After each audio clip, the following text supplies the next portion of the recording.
The Bulls have 3 seconds to try a shot and try to win the game. Sellers has Jordan. Jordan with 2 seconds to go. Puts it up. Buat kalian yang pengen syutingnya masuk terus, nggak pernah airball, nggak pernah keblok, nggak pernah kebablasan, kayak syutingnya pemain idola kalian, entah Stephen Curry, Klay Thompson, ataupun Kobe Bryant, Rico kasih tahu penjelasannya secara detail. Shooting adalah salah satu fundamental yang wajib kalian miliki, terlepas dari posisi kalian di tim. Entah kalian point guard, small forward, shooting guard, power forward, ataupun juga center, kalian juga harus bisa shooting. Shooting adalah senjata paling efektif untuk mencetak poin. Di era sekarang yang basket modern katanya, pola gameplay yang paling ditonjolkan adalah gameplay yang efektif. Makanya ada sistem motion dan lain-lain. Buat apa? Buat meminimalisir dribble dan menghemat waktu, tenaga, jadi cuma passing, shot, dan memaksimalkan gerakan off the ball. Nah, shooting adalah salah satu penopang game tersebut supaya berhasil. Karena shooting sejauh ini paling efektif untuk mencetak poin. Kenapa? Karena dengan sedikit gerak, tenaga, dan waktu, kalian bisa cetak poin. Dibandingkan dengan kalian layup, dan kalau bisa footer, kalian harus mengeluarkan tenaga, waktu untuk drive, dan juga untuk dribble terlebih dahulu. Kemudian baru finishing, akan capek. Dan jenis poin pun untuk shooting di dalam game itu banyak, bisa sampai 3 poin, sementara yang lainnya maksimal hanya di 2 poin. Itu kenapa shooting sangat efektif. Bahkan di beberapa momen di pertandingan NBA, shooting bisa memenangkan sebuah pertandingan, entah dari timnya itu dari ketertinggalan ataupun dari imbang. Contohnya kayak Michael Jordan. Series and I open my mouth a little bit and I challenge the guy, I challenge myself and say we can win in 4. Stephen Curry. I don't think no, he didn't get it off. No, Ken Mauer called it. Damian Lillard dengan buzzer beater shootnya. Nah, di topik kali ini aku akan bahas gimana cara syuting yang benar dan gimana cara melatihnya. Selamat datang di Fakta Basket. Sebelum aku bahas cara ngelatihnya, aku jelasin dulu cara syuting yang benar dan efektif. Dari dulu kita dijelaskan kalau syuting formatnya adalah BIF. Kalian pasti nggak asing dengan kata ini, pasti sering dibilangin coach kalian. Ya, sejauh ini yang paling benar dan efektif adalah BIF. Balance, elbow, ice, dan follow through. Bahkan dalam satu jurnal ya, dikutip dari Kosasi halaman 55 tahun 2019, mengatakan salah satu metode yang sering diajarkan kepada siswa adalah latihan syuting dengan konsep BIF. Karena dinilai cukup efektif dan mudah dipahami. Nah, buat kalian yang punya pendapat syuting nggak perlu BIF bang, yang penting kebiasaan, soalnya LaMelo Ball kayaknya nggak perlu BIF tuh, tapi tetap masuk terus. Nah, kalau kita berbicara efektif, BIF adalah yang paling efektif. Bisa aja nggak BIF dan tetap masuk syutingnya, tapi akan lebih susah dan lebih kerja keras latihannya untuk punya syuting yang bagus dengan format tidak BIF. Sekarang pilihan di kalian. Nah, sekarang udah tahu nih format syuting gimana. Nah, mari kita breakdown satu persatu. Yang pertama, balance. Balance atau kuda-kuda adalah sumber awal pembentuk tenaga untuk syuting yang akan dialirkan sampai rilis secara ritmis dan halus. Posisi kuda-kuda yang bagus adalah jangan terlalu ke bawah, juga jangan terlalu ke atas. Kemudian kaki dibuka selebar bahu dan mengarahkan ke arah jam 12 atau jam 11 dan mengarah ke jam 9 dan lain-lain. Karena pertama akan pengaruh di balance kalian. Yang kedua, saat kalian melakukan jump shot akan lebih enak dan lebih balance. Dan jangan jinjit saat balance karena jelas tenaganya kurang, kemudian keseimbangan juga nggak ada. Yang kedua, elbow. Setelah kalian melakukan balance, lanjutkan dengan elbow atau bentuk tangan kalian seperti siku-siku 90 derajat. Kenapa nggak 45 bang? Atau yang lain? Karena sudut ini paling efektif dan pas untuk menghasilkan tenaga saat syuting. Dan bola akan pas tepat di depan mata kalian, jadi enak buat ngebidi kering. Misal kalian melakukannya 45 derajat, tidak 90 derajat, akan sangat-sangat gampang diblok karena pendek. Elbow adalah sudut yang paling efektif untuk syuting.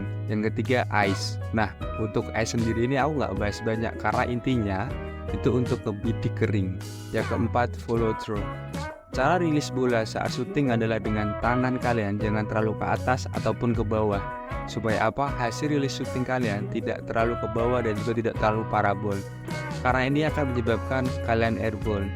Kemudian perkenaan jari kalian dengan bola saat rilis, usahakan telunjuk, jari tengah, dan jari manis. Ini akan lebih efektif dan menghasilkan perputaran bola yang sangat bagus. Dan yang gak kalah penting dari beef, catch ball atau pemegangan bola. Pegang bola yang benar saat syuting itu adalah ngasih space antara tangan kanan dan kiri. Jangan terlalu dekat, apalagi nempel. Karena selain tangan yang dibuat syuting satunya lagi adalah untuk membantu mengarahkan dan mengatur keseimbangan kalau kalian mengarahkan bola. Nah, kalau kalian terlalu dekat akan sulit. Dan saat kalian menerima bola dan pegang bola, usahakan tangan kalian sudah membentuk sudut L. Di bawah, di depan, atas lutut kalian, jangan di samping, untuk menambah tenaga dan tidak memutuskan aliran tenaga yang dibentuk dari balance tadi. Karena syuting adalah gerakan yang ritmis dan dilakukan secara mengalir dari serangkaian gerakan yang tadi, jangan diputus di tengah jalan. Itu kenapa syuting kalian sering nggak nyampe ataupun sering airball. Nah, sekarang udah tahu nih gimana format syuting yang benar dan mekanismenya seperti apa. Nah, sekarang kita masuk ke latihannya gimana. Yang pertama, parameter shot. Lakukan parameter syuting kanan dan kiri sebanyak 20 kali step posisinya. Lakukan sebanyak 5-6 kali pengulangan setiap hari secara konsisten. Dan kunci dari latihan ini adalah yang pertama, format syuting yang benar. Kedua, fokus, rasakan feeling step gerakan. Dan keempat, dapatkan feeling tenaga kalian ke ring. Yang kedua, parameter shooting with move. Caranya sama dengan yang sebelumnya, bedanya kali ini dengan diawali gerakan lari kemudian terima bola. Dan saat kalian menerima bola, lakukan 1-2 step agar dapat keseimbangan yang baik. Jangan pakai 1 step. Kalau kalian pakai 1 step, keseimbangan kalian akan jelek, bisa-bisa terjungkur ke depan. Nah, kunci dari gerakan ini adalah format yang benar itu jelas, kemudian fokus, lakukan dengan usaha penuh sebisa kalian. Keempat, rasakan feeling tangan kalian kering. Lakukan ini 20 kali step posisinya dan lakukan 5-6 pengulangan setiap hari secara konsisten. Yang ketiga, 1 dribble pull up. Caranya dengan melakukan penetrasi dengan 1 kali dribble, kemudian saat mau berhenti lakukan 1-2 step dan kemudian shot. Kunci dari latihan ini adalah format yang benar, fokus, rasakan aliran tenaga sampai rilis, dari kaki sampai rilis. Keempat, rasakan feeling tangan kalian kering. Lakukan ini sebanyak 20 kali di setiap posisinya dan lakukan 5-6 pengulangan setiap hari secara konsisten. Yang keempat, fake shot, 1 dribble, and shot. Caranya dengan kalian melakukan fake shot, kemudian penetrasi dengan 1 kali dribble dan shooting. Kunci dari gerakan ini adalah format yang benar, kedua fokus, ketiga saat kalian fake shot jangan ala kadarnya, tapi benar-benar seperti orang mau shooting agar defender mau lompat. Kemudian rasakan feeling tangan kalian dengan ring. Lakukan ini sebanyak 20 kali step posisinya dan lakukan 5-6 pengulangan setiap hari secara konsisten. Yang kelima, 1 dribble, crossover, penetrasi, and shot. Caranya dengan melakukan 1 kali dribble di tempat, kemudian crossover, dilanjutkan dengan drive ke dalam dengan 1 kali dribble, kemudian shot. Kunci dari latihan ini adalah format yang benar, fokus, rasakan feeling tangan kalian dengan ring.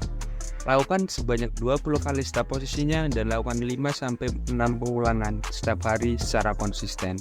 Jadi, kalau kalian pengen punya shooting yang masuk terus, jarang airball, jarang keblok kayak impian shooting kalian, pahami mekanisme syuting yang benar dan lakukan latihan-latihan tadi. Ingat, syuting bukan bakat, syuting adalah repetisi. Jadi seberapa banyak kalian melakukan repetisi, semakin bagus syuting kalian. So, ikutin terus channel ini untuk tips-tips seputar bola basket. Dan jangan lupa di subscribe, kemudian juga nyalain loncengnya. Dan follow juga Fakta Basket di TikTok untuk video-video yang lebih pendek. Fakta Basket di sini, terima kasih sudah nonton sampai selesai. See you next video. Semoga bermanfaat. Sampai jumpa.